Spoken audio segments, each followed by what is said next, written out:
प्रिय दोस्तों, आप सभी का मेरे चैनल में स्वागत है। परम पिता परमेश्वर की असीम कृपा से आप सभी सुख से होंगे।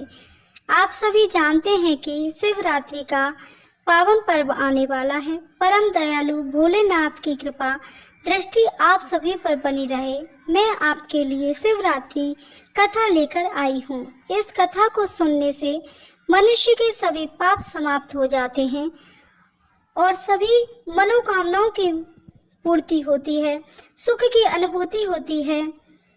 कृपया शिवरात्रि की पावन कथा का ध्यान पूर्वक रसपान करें। धन्यवाद।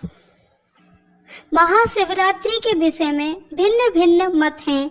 कुछ विद्वानों का मत है कि आज ही के दिन शिवजी और मां पार्वती विवाह सूत्र में बंधे थे, जबकि अन्य कुछ विद्वान ऐसा मानते हैं कि आज ही के दिन शिवजी ने कालकूट नाम का विष पिया था, जो सागर मंथन के समय समुद्र से निकला था। ज्ञात है कि यह समुद्र मंथन देवता और असुरों ने अमृत प्राप्ति के लिए किया था। एक शिकारी की कथा भी इस तौर के साथ जुड़ी हुई है कि कैसे उसके अनजाने में की गई पूजा से प्रसन्न होकर भगवान शिव ने उस पर अपनी असीम कृपा की थी। यह कथा पौराणिक शिव पुराण में भी संकलित है। प्राचीन काल में किसी जंगल में एक गुरुद्रोह नाम का एक शिकारी रहता था, जो जंगली जानवरों का शिकार करता था तथा अपने परिवार का भरण पोषण किया करता था। एक बार शिवरात्रि के दिन जब वह शिकार के लिए निकला, पर संयोगवश पूरे दिन खोजने के बाद भी उसे कोई शिकार न मिला। उसके बच्चे, पत्नी एवं माता पिता को भूखा रहना पड़ेगा। इस बात से वह चिंतित हो गया। सूर्यास्त होने पर वह एक जलाशय के समीप गया। वहां एक घाट के किनारे एक पेड़ पर थोड़ा सा जल पीने के लिए लेकर चढ़ गया, क्योंकि उसे पूरी उम्मीद थी कि कोई ना कोई जानवर अपनी प्यास बुझाने के लिए यहाँ जरूर आएगा। वह पेड़ बेलपत्र का था और उसी पेड़ के नीचे शिवलिंग भी था, जो सूखे बेलपत्रों से ढके होने के कारण दिखाई नहीं दे रहा। रात का पहर बीतने से पहले एक हिरणी का वहां पर पानी पीने के लिए आई। उसे देखते ही शिकारी ने अपने धनुष पर बाण साधा। ऐसा करने में उसके हाथ के धक्के से कुछ पत्ते और जल की कुछ बूंदें नीचे बने शिवलिंग पर गिरी और अनजाने में ही शिकारी की पहले पहर की पूजा हो गई। हिरणी ने जब पत्तों की खड़खड़ाहट सुनी तो घबरा कर ऊपर की ओर देखा और भयभीत होकर शिकारी से कांपते हुए स्वर में बोली, मुझे मत मारो। शिकारी ने कहा कि वह और उसका परिवार भूखे हैं, इसीलिए वह उसे नहीं छोड़ सकता। हिरणी ने वादा किया कि वह अपने बच्चों को अपने स्वामी को सौंपकर लौट आएगी, तब वह उसका शिकार कर ले। शिकारी को उसकी बात का विश्वास नहीं हो रहा था। उसने फिर से शिकारी को यह कहते हुए अपनी बात का भरोसा करवाया, जैसे सत्य पर ही धरती टिकी है, समुद्र मर्यादा में रहता है और झरनों से जल धाराएं गिरती रहती हैं, वैसे ही वह सत्य बोल रही है। क्रूर होने के बावजूद भी शिकारी को उस पर दया आ गई और उसने जल्दी लौटना कहकर उस हिरणी को जाने दिया। थोड़ी देर बाद एक हिरणी वहां पानी पीने आई। शिकारी सावधान हो गया, तीर साधने लगा और ऐसा करते हुए उसके हाथ के धक्के से फिर पहले की तरह थोड़ा सा जल और कुछ बेलपत्र नीचे शिवलिंग पर जा गिरे और अनायास ही शिकारी की दूसरे पहर की पूजा भी हो गई। इस हिरणी ने भी भयभीत होकर शिकारी से जीवन दान की याचना की, लेकिन उसके अस्वीकार कर देने पर हिरणी ने उसे लौट आने का वचन यह कहते हुए दिया कि उसे ज्ञात है कि जो वचन देकर पलट जाते हैं उसका अपने जीवन में सचित पुण्य नष्ट हो जाता है। उस शिकारी ने पहले की तरह इस हिरणी के वचन का भी भरोसा कर उसे जाने दिया।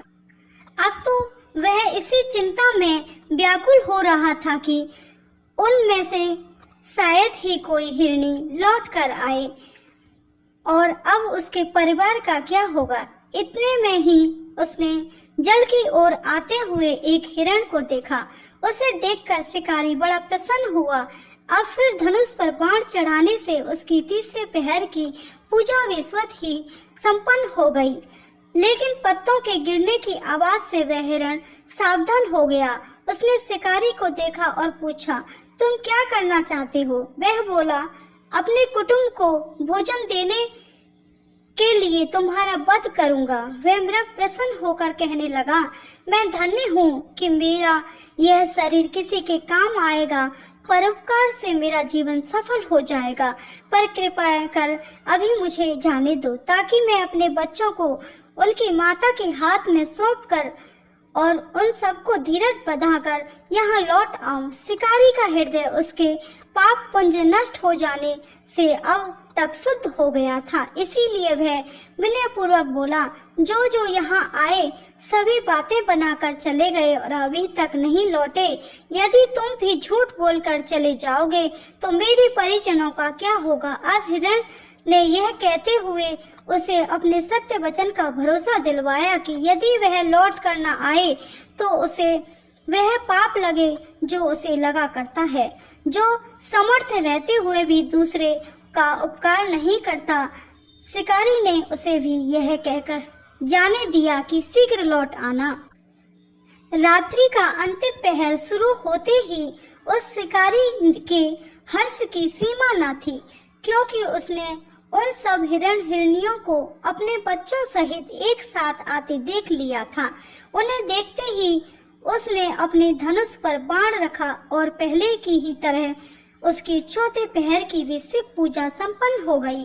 अब उस शिकारी के शिव कृपा से सभी पाप भस्म हो गए, इसीलिए वह सोचने लगा, ओहो, ये पशु धन्य है जो ज्ञानहीन होकर भी अपने शरीर से परोपकार करना चाहते हैं।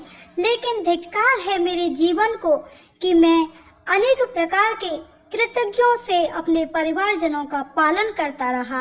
अब उसने अपना बाण रोक लिया तथा मृगों से कहा कि वे सब धन्य हैं तथा उन्हें वापस जाने दिया। उसके ऐसा करने पर भगवान शंकर ने प्रसन्न होकर तत्काल उसे अपने दिव्य स्वरूप का दर्शन करवाया तथा उसे सुख समृद्धि का वरदान देकर गोह नाम प्रदान किया। मित्रों, यह वही गोह था जिसके साथ भगवान श्री राम ने मित्रता की थी।